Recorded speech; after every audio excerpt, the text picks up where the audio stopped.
In 1923, U.S. President Warren Harding passed away, becoming the sixth U.S. president to die in office. In life, he was admired as a plain and upright man, but soon after his death, scandals emerged that so tainted his legacy that soon his former political colleagues didn't even want to appear at his memorial dedication. Welcome to the history of the 20th century.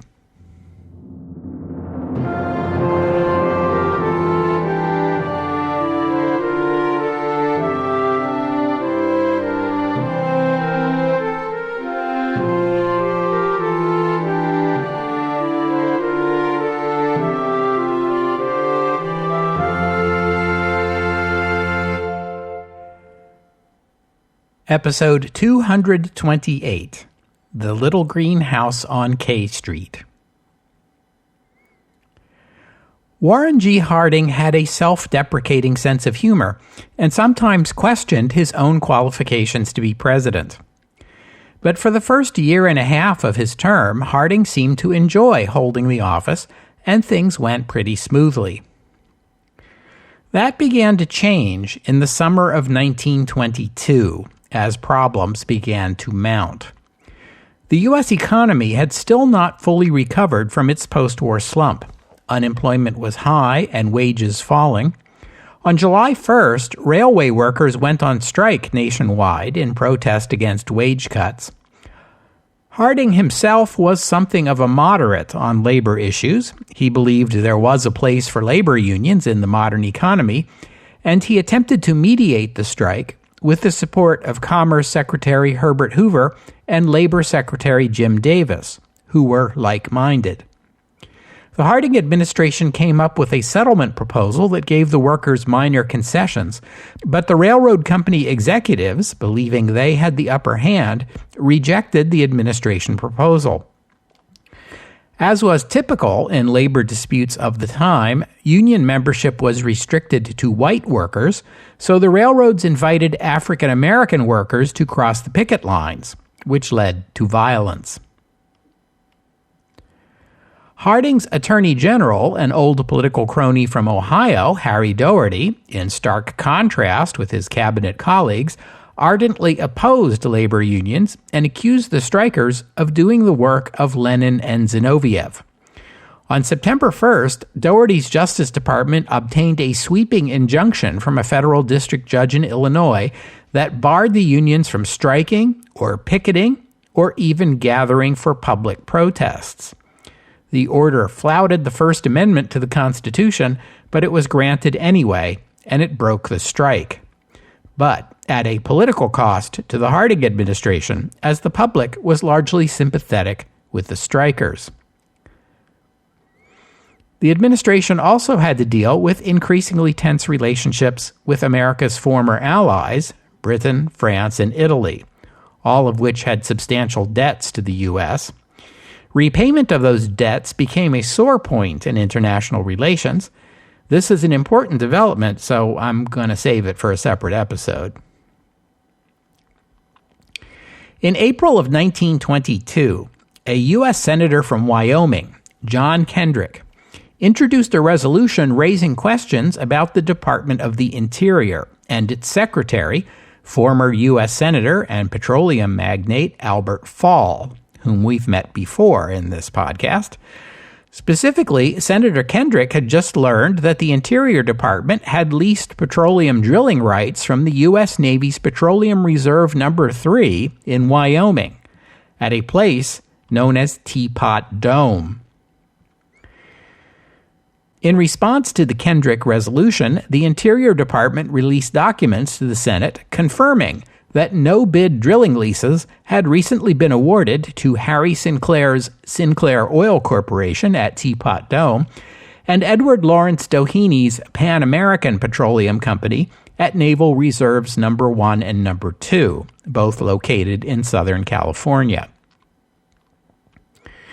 Senate progressive firebrand Fighting Bob LaFollette introduced a new resolution calling for a Senate investigation of these no-bid contracts. After that resolution passed, La Follette persuaded Democratic Senator Thomas Walsh of Montana to lead the investigation. A lot of senators, including La Follette, were uncomfortable investigating a former colleague, Albert Fall, but comforted themselves with the thought that the investigation would likely prove nothing untoward had occurred. Attitudes in the Senate began to change, though, when first La Follette came to work one morning to discover his Senate office had been ransacked, and second, when Walsh discovered that someone had hired private investigators to go to Montana and look into his past. Walsh also came to believe that his phone was being tapped and his mail read. The Walsh investigation in the Senate would go on for 2 years. For now, in 1922, it raised suspicions of wrongdoing in the Harding administration, but no more than that. In autumn, a further set of questions were raised in the Senate regarding Harding's appointee to the newly created Veterans Bureau, a man named Charles Forbes, who got the job after working on Harding's presidential campaign. The combination of the sluggish economy, the ruthless treatment of their striking rail workers, and these suggestions of impropriety within the administration did not make for good politics. In the 1922 midterm elections, the opposition Democratic Party came roaring back from its humiliating losses 2 years ago. Republicans lost 7 seats in the Senate and 77 seats in the House of Representatives. Nevertheless, they were able to hold on to control of both chambers, barely, owing to their lopsided numbers in the previous Congress. Energized Democrats began to dream of taking control of Congress and the presidency in 1924. By the end of the year, Senate Republicans were quietly advising Harding to fire Charles Forbes, which he did in early 1923. Harding summoned Forbes to the White House, and it must have been quite a meeting. Harding is said to have put his hands on Forbes and shaken him, calling him a double-crossing bastard. Forbes resigned his positions soon afterward and left the country for an extended stay in Europe. Dougherty himself became the subject of other scandalous rumors. In December 1922, Republican Representative Oscar Keller of Minnesota submitted a resolution to impeach Dougherty, alleging that he was not enforcing antitrust laws, was interfering with the operation of the Federal Trade Commission, and that he was using his office for personal enrichment. The House Judiciary Committee rejected the charges. Some felt this was labor union payback for Dougherty's legal attack on the railway workers' strike last summer, but these rumors did not go away. Once again, Republican senators approached Harding privately and suggested he fire his attorney general. But Harding and Dougherty were old political allies, and Harding refused. Dougherty's wife was very ill. His son had a severe drinking problem, and Dougherty's own health was shaky. Harding cited these unfortunate developments as reasons to leave his old friend in peace. Dougherty and some of his political associates from Ohio, known as the Ohio Gang, were regulars for poker night at the White House, despite the fact that some of the more prudish in Washington, like Herbert Hoover, deplored the very sight of something as sordid as a poker game going on in the executive mansion. The Ohio Gang also played poker at a rented house on K Street in Washington, which came to be called the Little Green House on K Street. There were rumors that the Little Green House was the scene not only of poker games, but also of wild parties and secret meetings where government contracts were being handed out in exchange for bribes. Harry Dougherty was not the only one suffering family troubles. Things were not going so well within the first family either. Harding himself was dealing with some health issues, while Flossie Harding, who lost a kidney almost 20 years ago, came down with a near-fatal kidney infection in late 1922. She was actually thought to be on her deathbed for a few days, but ultimately she recovered. The First Lady had also taken a keen interest in astrology and consulted regularly with a Washington astrologist and mystic who called herself Madame Marcia, much to the consternation of some in Congress.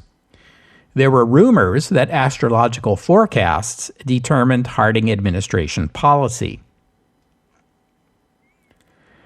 Harding himself came down with a bad case of influenza in January 1923.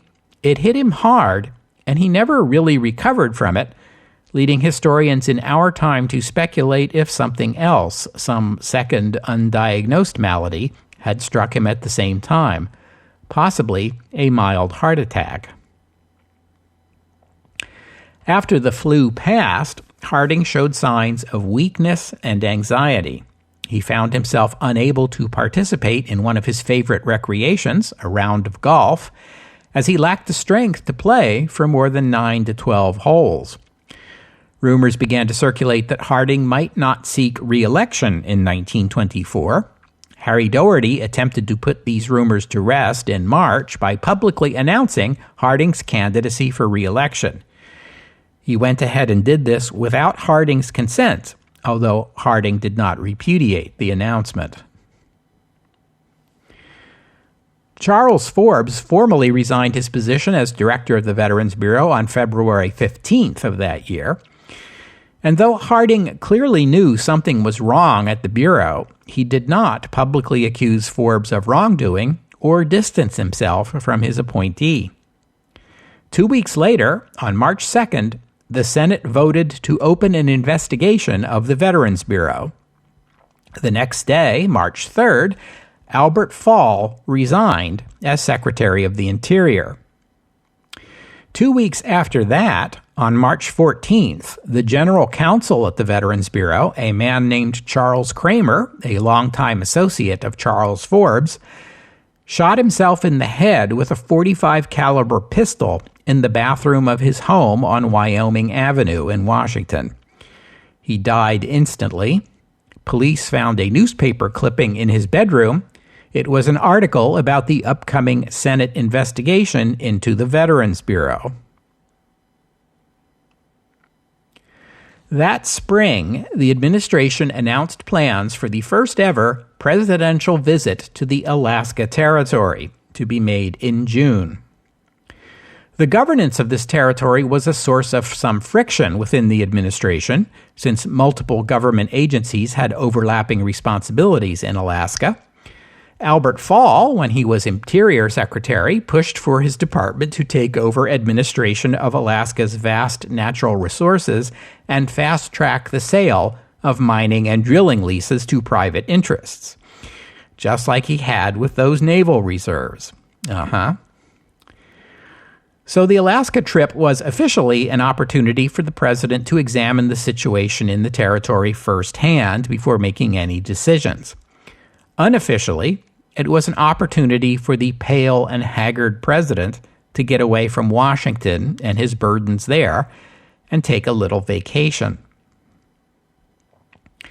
Although Harding gave no public indication he was aware of any wrongdoing in his administration, his private actions after Forbes's resignation and Kramer's suicide demonstrate that he was becoming suspicious of something. When a member of the Ohio gang was recommended to the president to be appointed receiver of a bank in Ohio, Harding refused to approve the appointment. When the guest list for the Alaska trip was shown to the president, he personally ordered the name Jesse Smith be taken off.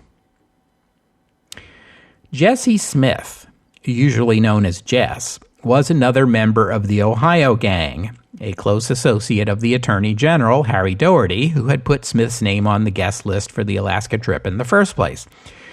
Smith did not hold a government job himself, but he could often be found at Doherty's side, even at the Justice Department, where he helped open and answer Doherty's mail. When he wasn't at the Justice Department, or acting as Doherty's gopher, or dog's body for you British people, you could probably find him at the White House poker game, or at the little greenhouse on K Street, where rumor had it that people like Smith brokered deals for government contracts in exchange for bribes. Harding must have had some knowledge of this. In the evening of May 29th, Jess Smith met with Harding at the White House. Harding chewed Smith out, as he had Forbes, and told Smith he could expect to be arrested the following day. Smith went home.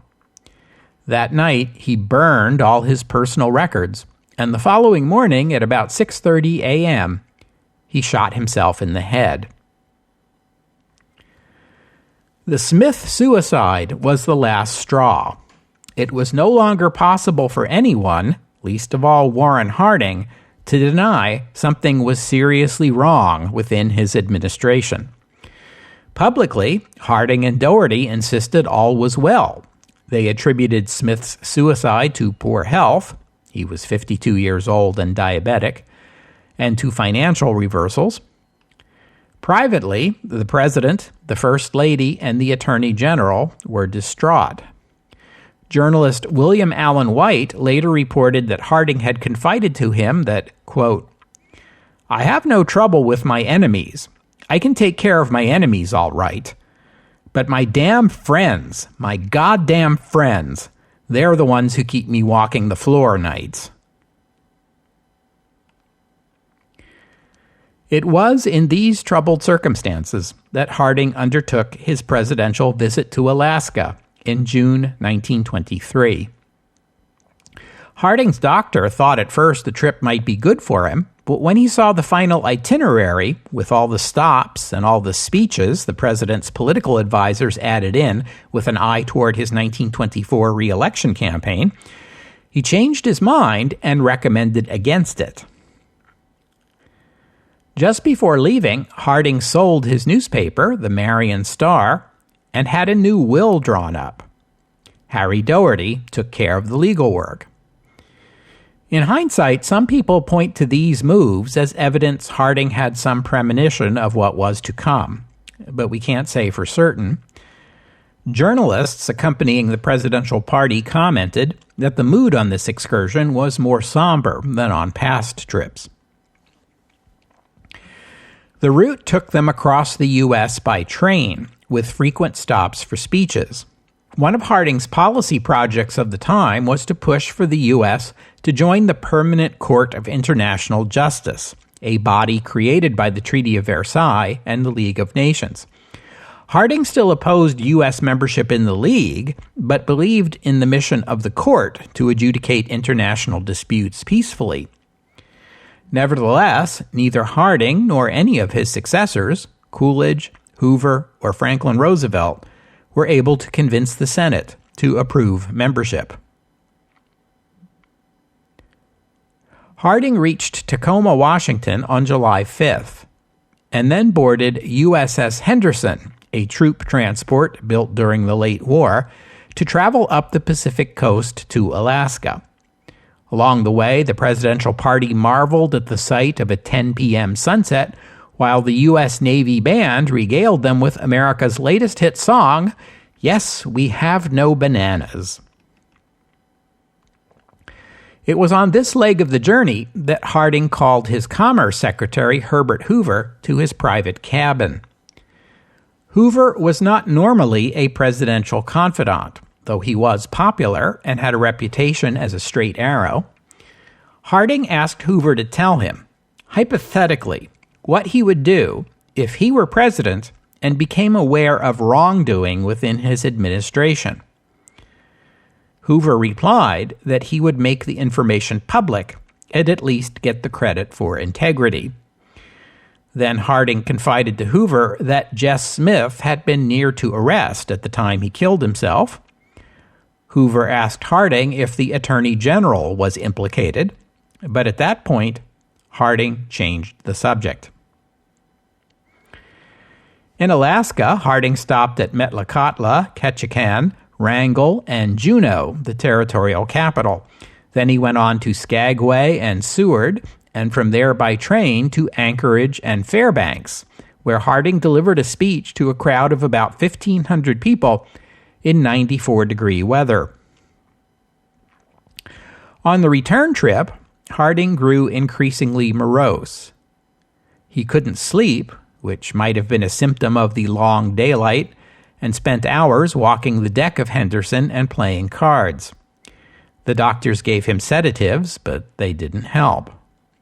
Harding stopped at Vancouver, British Columbia, and became the first U.S. president to visit Canada. There he attended a formal dinner hosted by the mayor, Charles Tisdall, and the provincial prime minister, John Oliver. Not that John Oliver. Harding also attempted a round of golf, but could only manage 6 holes.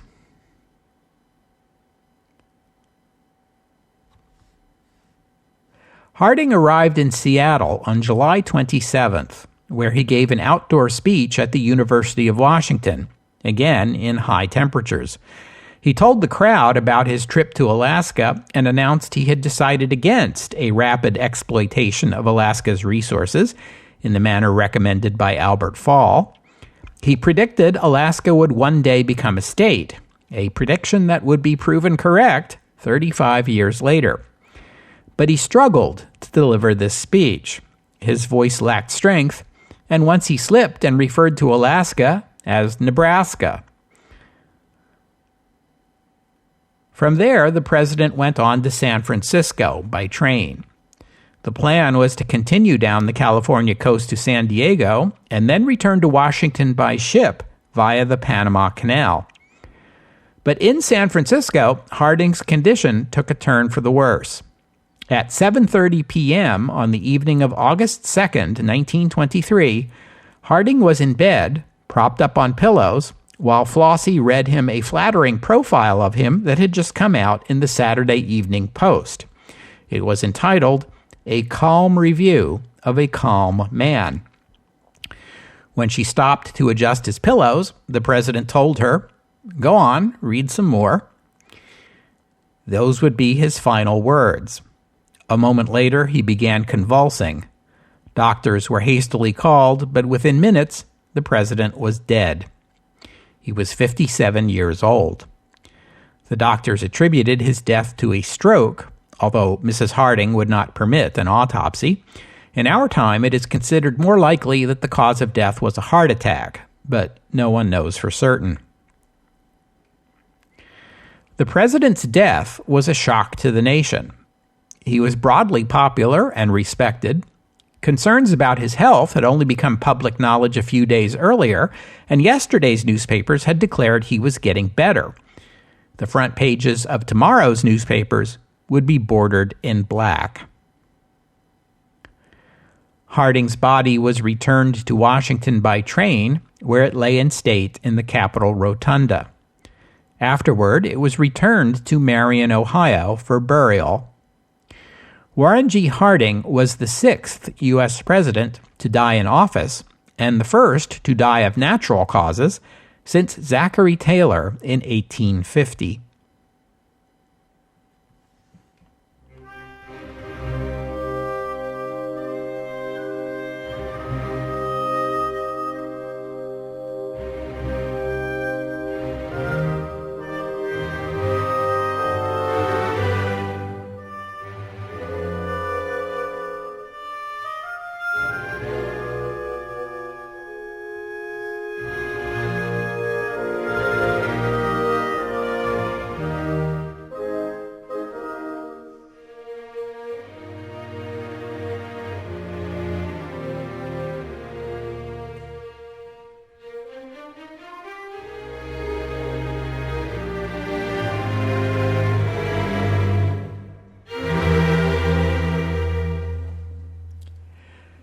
John Calvin Coolidge, Jr. was born on July 4th, 1872. Yes, you heard right. He was literally born on the 4th of July, the only U.S. president who could make that claim so far. He was born in the hamlet of Plymouth Notch, Vermont. Population about 1,200 back then and about 600 in our time. When you see John Calvin Coolidge of Plymouth Notch, Vermont, you have to think this is about as New England as it gets. It goes without saying that he was a Congregationalist and a Republican. He was named after his father, but from his early childhood, his family took to calling him Calvin to distinguish him from his dad, and so he was and is known to the world as Calvin Coolidge. Calvin Coolidge had the look of a New Englander, too, with his red hair, larger than average nose, and severe features that gave him a perpetual scowl and made him look as though he'd been weaned on a pickle, as Alice Roosevelt Longworth memorably quipped. He also had a reputation as a man of few words. Some of this was simple shyness, but it does seem that later in life he deliberately cultivated an image of one who maintains an aloof silence. Though when he did speak, he often revealed a dry, self-deprecating wit. During his presidency, he is said to have confided in actress Ethel Barrymore that, "The American people want a solemn ass as president, and I think I will go along with them." Calvin Coolidge graduated from Amherst College in 1895. And began a successful practice of law in nearby Northampton, Massachusetts. In 1905, he married Grace Goodhue, a teacher who worked in a school for the deaf. Grace was chatty and outgoing and the life of every party. She was, in short, everything Calvin was not. On the occasion of their marriage, one of Grace's colleagues at the school joked that, having taught the deaf to speak, she would now be taking on the greater challenge of teaching the mute to speak.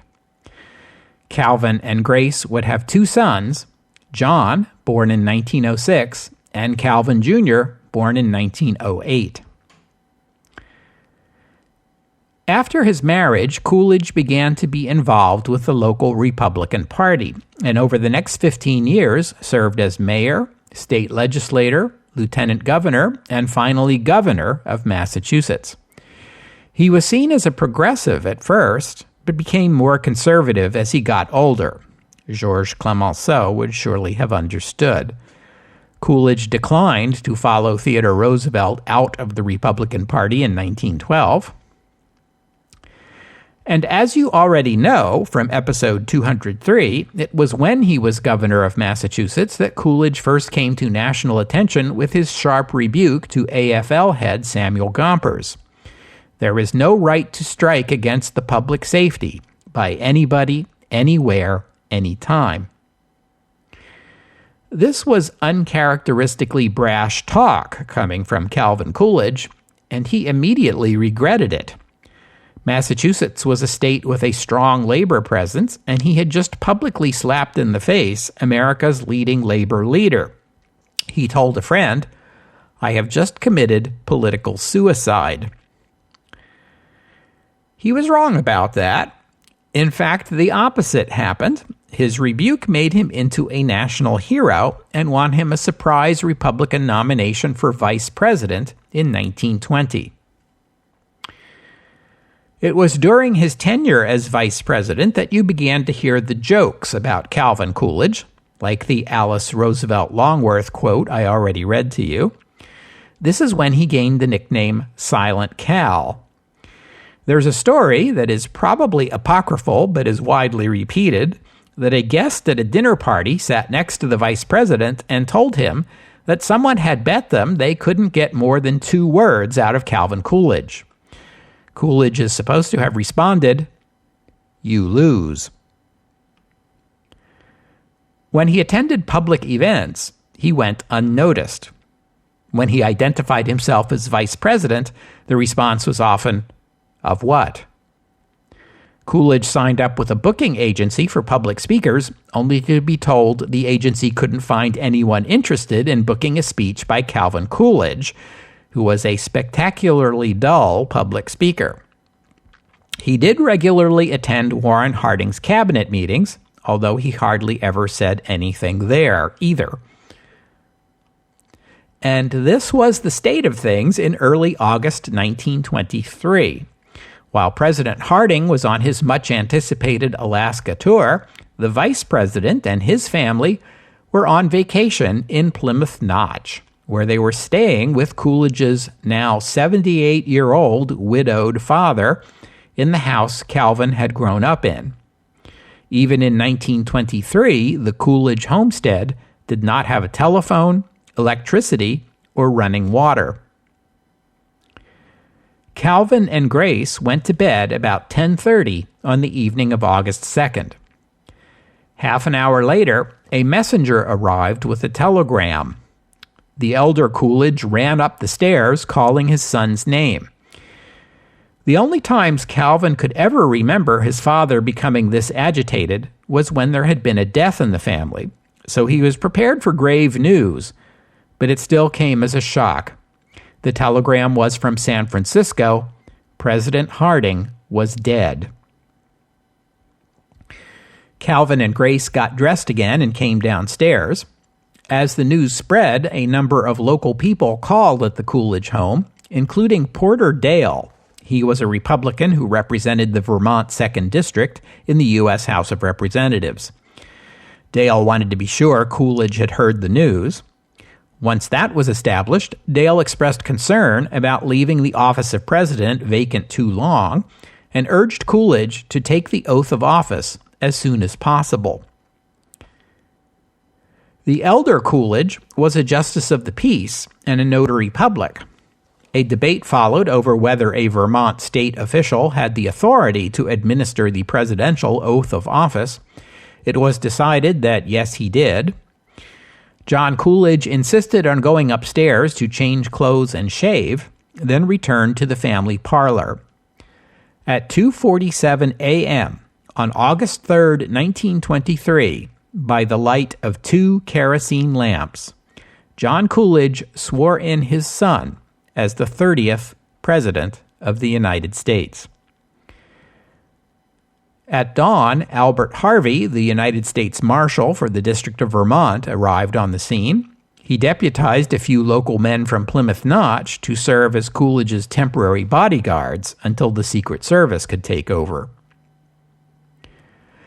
The Coolidges headed back to Washington later that day, where they stayed at the Willard Hotel for a time to give Florence Harding some space to get her affairs in order. Mrs. Harding spent the next week gathering her possessions at the White House and burning stacks of the late president's papers before vacating the executive mansion. Meanwhile, Calvin Coolidge took the oath of office all over again, this time from a federal judge, just to be on the safe side.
I mentioned a few minutes ago that on March 2nd, 1923, the Senate had voted to investigate the Veterans Bureau.